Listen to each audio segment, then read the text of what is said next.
I had worked for 7 years to make it happen. Every late-night overtime shift, every skipped vacation, every small sacrifice added up until one day, the keys to my $15,000 lake house were finally mine. When I unlocked that door for the first time, I didn't just step into a house. I stepped into the proof that I could rise above every doubt and every whispered comparison to my sister. The lake glistened outside the wide windows like it was welcoming me home, and for the first time in years, I felt the air in my lungs belong to me. That joy didn't last long. At the family dinner just a week later, my parents announced, without hesitation, without even asking, that they were moving in. Your sister's planning her wedding. She needs space, and we thought it made sense for us to stay at your place. It's big enough for everyone. They said it so casually, like it was already decided, like my years of struggle and sacrifice were just a stepping stone for their convenience. My fork froze halfway to my mouth as my heart sank. When I found my voice, I said, "No." A simple word, but one that shook the table more than any storm ever could. Their faces fell, then hardened. My mother's eyes narrowed, and my father muttered under his breath about how ungrateful I'd become. My mom finally snapped, "Don't be cruel. We're your parents. Families help each other." But I wasn't blind. I had seen who they really helped all my life. My sister's tuition paid in full while I juggled student loans. Her car handed to her on her 18th birthday while I patched together rides. Her dreams were always funded, while mine were always deferred. And now they wanted my home too. The truth hit me then. This wasn't about family. It was about a pattern. A pattern where my worth was measured only by what I could give up, never by what I achieved. I looked at them across the table and realized that saying yes would mean erasing everything I had fought for. Saying no meant saving myself. So I chose peace over guilt. I chose my future over their comfort. I told them they were welcome to visit, to share meals, to sit by the lake with me, but they would not live under my roof. They left angry, my sister fuming on their behalf, but I stayed firm. That night, I sat on my porch, listening to the gentle lap of the water against the shore, and I felt something more powerful than approval: freedom. If you've ever been made to feel guilty for protecting what you worked for, hear me. You are not cruel for setting boundaries. You are not selfish for saying no. Your dreams, your peace, your home are worth defending. Families may pressure, guilt, or even abandon you when you stop giving. But the courage to stand firm is how you reclaim your life. Because at the end of the day, it isn't cruelty to say no. It's strength. And sometimes strength is the most loving thing you can give yourself. I had worked for 7 years to make it happen. 7 years of grit and sacrifice that felt endless at times. There were nights when I came home so exhausted from double shifts that I couldn't even remember what day it was. I packed lunches while friends went out to restaurants, walked instead of paying for gas, and turned down vacations even when I desperately needed a break. Every single decision was weighed against one goal: the lake house I'd dreamed of since I was a kid, staring out at the water during family camping trips. It wasn't about luxury. It was about finally having a place that was mine, a sanctuary carved from all my effort. When I signed the papers and the realtor slid the keys across the table, I felt my chest tighten with disbelief. This wasn't someone else's dream anymore. It was real, and it belonged to me.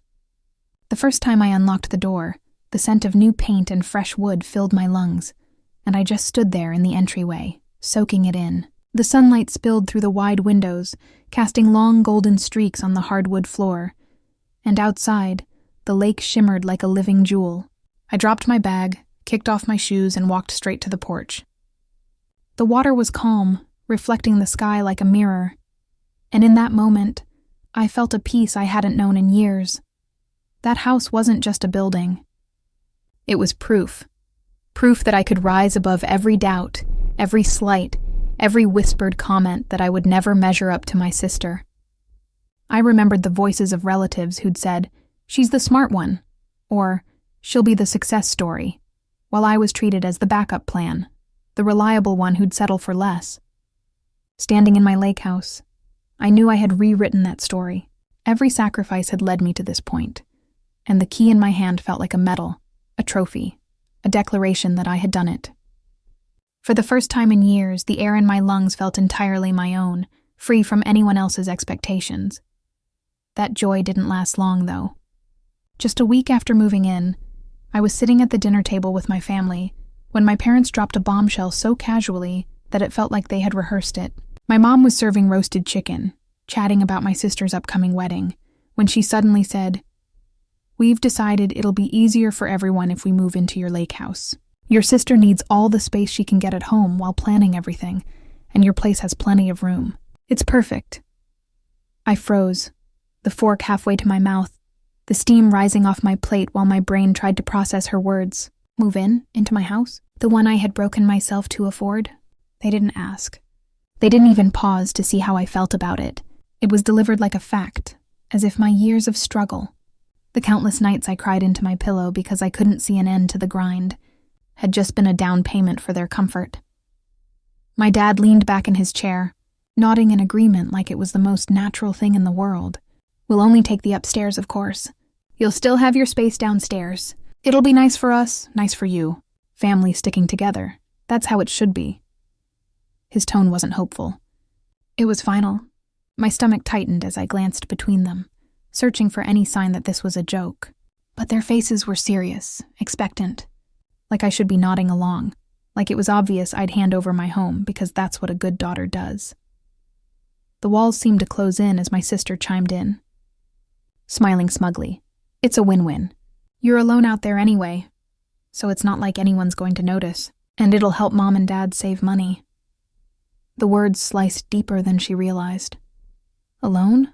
That lake house was my sanctuary, not a placeholder until someone else decided to claim it. My fork clinked against the plate as I set it down, my pulse hammering in my ears. I wanted to scream, to shake them, to make them see the years I bled into that dream. But instead, all I could manage was a quiet, firm word. "No." And with that, the entire table seemed to still. My mom's hand froze mid-air. My dad's smile faltered, and my sister's eyebrows shot up as if I'd just spoken something scandalous. In that silence, I knew. I had drawn a line they never expected me to draw. The moment that single word left my mouth, the room changed. The easy chatter about wedding colors and honeymoon plans vanished, replaced by a sharp tension that hung in the air like smoke. My mom was the first to react. She set down her fork slowly, her lips pressed into a tight line before she hissed, "Don't be cruel. We're your parents. Families help each other." Her tone carried the weight of accusation, as if my refusal wasn't just a choice but a betrayal. My dad leaned forward, his face reddening, the veins at his temple pulsing. "After everything we've done for you, this is how you treat us?" His voice shook with anger, but underneath it was entitlement, a certainty that I owed them access to the very walls I had fought to earn. My chest burned, but I held my ground. "I bought that house with my own money," I said, my voice steadier than I felt. "It's my home. I'm not giving it up." My sister laughed, a short, sharp sound that cut through me like glass. "You're being dramatic. You don't even have a family to fill that space. Why let it go to waste?" Her words carried that familiar edge of superiority, the same tone she'd used all our lives when she got the better treatment, the bigger slice of cake, the free pass on responsibilities. I swallowed hard, fighting the sting in my eyes. "It's not wasted. It's mine. That's enough." The silence that followed was heavy, suffocating. My mother shook her head in disbelief, muttering, "I never thought you could be so selfish." My father scoffed, pushing his chair back with a loud scrape. "Ungrateful. We raised you better than this." But that was the thing. They hadn't raised me to be strong, or independent, or to believe in myself. They had raised me to be small, to give and give until there was nothing left. For once I wasn't falling in line.